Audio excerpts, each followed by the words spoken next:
शुक्र है कौरवों ने नहीं बनाया महाभारत के इस परमवीर योद्धा को अपना सेनापति। शुक्र है पांडवों ने नहीं बनाए इस योद्धा को अपना निशाना। और शुक्र है इस कौरव योद्धा ने नहीं किया अपनी पूरी शक्ति का प्रयोग। स्वयं श्री कृष्ण भी इस कौरव योद्धा की शक्ति से परिचित थे, इसलिए उन्होंने हमेशा पांडवों को इस योद्धा से दूर रहने को कहा। स्वयं भीम और अर्जुन भी महाभारत के इस परमवीर योद्धा से भय खाते थे तथा उन्होंने कभी भी इस कौरव योद्धा से युद्ध नहीं किया। वास्तव में आज हम आपको जिस कौरव योद्धा के बारे में बताने जा रहे हैं वो महाभारत का सोता हुआ शेर था, जिसे जगाने की हिम्मत ना तो कौरवों में थी और ना ही पांडवों में। स्वयं पितामह भीष्म, गुरु द्रोणाचार्य और श्री कृष्ण भी इनकी शक्तियों के कायल थे। अनेकों भयानक दिव्यास्त्रों का ज्ञान होने के बावजूद इस योद्धा ने कभी उनका प्रयोग नहीं किया। तो आखिर कौन था यह कौरव योद्धा, क्यों दिया उसने कौरवों का साथ और क्या हुआ तब जब दुर्योधन ने उठाई इस योद्धा पर प्रश्न? जानने के लिए वीडियो को अंत तक जरूर देखिएगा। लेकिन वीडियो शुरू करने से पहले जय श्री कृष्णा कमेंट करना बिल्कुल भी मत भूलिएगा। भगवान श्री कृष्णा की कृपा आपके घर परिवार पर सदैव बनी रहेगी। महाभारत में एक समय ऐसा आता है जब दुर्योधन को ऐसा लगता है कि कृपाचार्य युद्ध में क्या करेंगे, वे तो एक साधारण ब्राह्मण हैं, उनका युद्ध से क्या संबंध। दुर्योधन अपने मन में आई इस विचार को पितामह भीष्म से साझा करता है। तब पिता महाभीष्म दुर्योधन को कृपाचार्य की वास्तविक सच्चाई बताते हैं, जिसे सुनने के बाद दुर्योधन के कृपाचार्य के प्रति विचार बदल जाते हैं। भीष्म ने बताया कि सप्तऋषि गौतम के पौत्र और ऋषि शरद्वान के पुत्र कृपाचार्य एक या दो नहीं बल्कि पूरे 60,000 महारथी को अकेले हारने की क्षमता रखते हैं। वृद्धावस्था में भी कृपाचार्य महारथियों के भी महारथी हैं तथा अपने पिता शरद्वान के समान ही अनेकों युद्ध विद्याओं में माहिर हैं। कृपाचार्य का जन्म भगवान शिव के पुत्र कार्तिकेय की तरह ही सरकंडे से हुआ है। वे चाहे तो पांडव के सीमा में हाहाकार मचा सकते हैं, परंतु वह इस बात को भी जानते हैं कि धर्म पांडवों के साथ है, इसलिए वे अपनी पूरी शक्ति का प्रयोग नहीं कर रहे।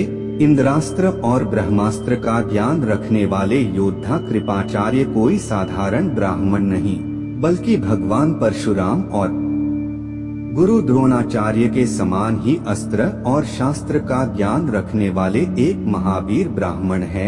कृपाचार्य की सच्चाई जानने के बाद स्वयं दुर्योधन भी हैरान हो गया और उसने उस वीर ब्राह्मण योद्धा को सामान्य समझना बंद कर दिया।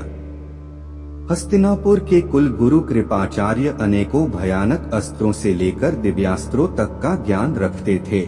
राजा शांतनु के जाने के बाद भीष्म पितामह ने उन्हें अपने गुरु वंश का कुल गुरु बनाया था। वह धर्म, नीति और शास्त्र के बड़े विद्वान थे। धृतराष्ट्र की सभा में विदुर, भीष्म पितामह और गुरु द्रोणाचार्य के समान ही कृपाचार्य भी विशेष स्थान रखते थे। अपनी विद्या और धर्म के आधार पर उन्होंने वर्षों तक गुरु वंश का मार्गदर्शन किया।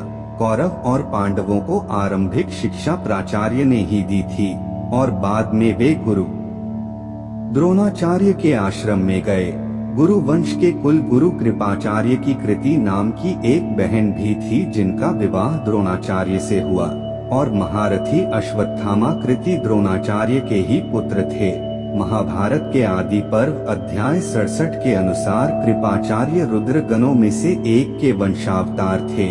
देवी भागवत में कृपाचार्य को मारुतों में से एक का वंशावतार माना गया है। विष्णु पुराण अंश 3 के अनुसार आगे होने वाले मनवंतर में वे मनुगैन प्रलय से बचाएंगे और वे सप्तऋषियों में से भी एक बनेंगे। कृपाचार्य के दादा महर्षि गौतम सप्तऋषियों में से एक थे। ऋग्वेद में कई सारे सूक्त आज भी उन्हीं के नाम ले जाने जाते हैं। गौतम ऋषि का विवाह ब्रह्मदेव की मानस पुत्री देवी अहिल्या के साथ हुआ, जिनकी गिनती प्राचीन कल स्मरणीय पंचकन्याओं में की जाती है। ऐसा कहा जाता है कि उस काल में अहिल्या से ज्यादा सुंदर कोई दूसरी महिला नहीं थी। अहिल्या वही देवी है जो भगवान श्री राम के चरण स्पर्श से पत्थर से महिला बन गई थी।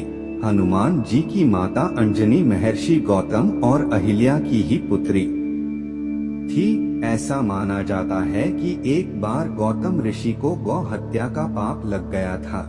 राजस्थान के प्रतापगढ़ जिले में स्थित गौतमेश्वर महादेव तीर्थ में स्थित मंदाकिनी गंगा कुंड के बारे में यह मान्यता है।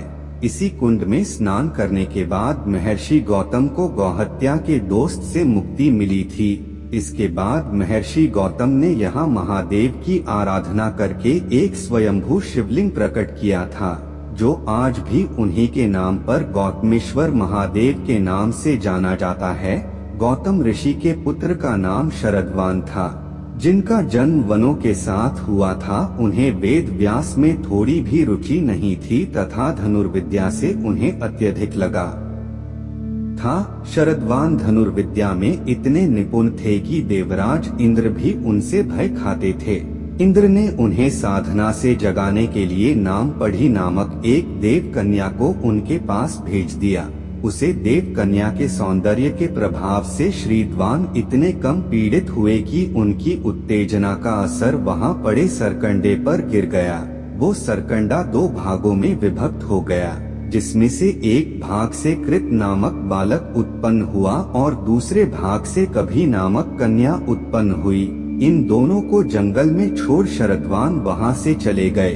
भीष्म पितामह के पिता शांतनु इन बच्चों को जंगल से हस्तिनापुर ले आए और इनका पालन पोषण करने लगे। शरदवान ने अपने ध्यान साधना के दम पर ही देख लिया और वे गुप्त तरीके से आकर उनको वो सभी विद्याएं सिखाने लगे जो वे जानते थे। इस प्रकार कृपणमक वो बालक अपने पिता के समान ही वीर और विद्वान बन गया। अनेकों भयानक दिव्यास्त्रों से लेकर शास्त्रों तक का ज्ञान रखने वाला कृपणमक वही बालक आगे चलकर कृपाचार्य कहलाया। तो क्या आप कृपाचार्य की इस कहानी से परिचित थे? हमें कमेंट करके जरूर बताइएगा और अगर वीडियो अच्छी लगी हो तो इसे लाइक व शेयर कर चैनल को सब्सक्राइब करना बिल्कुल भी मत भूलिएगा।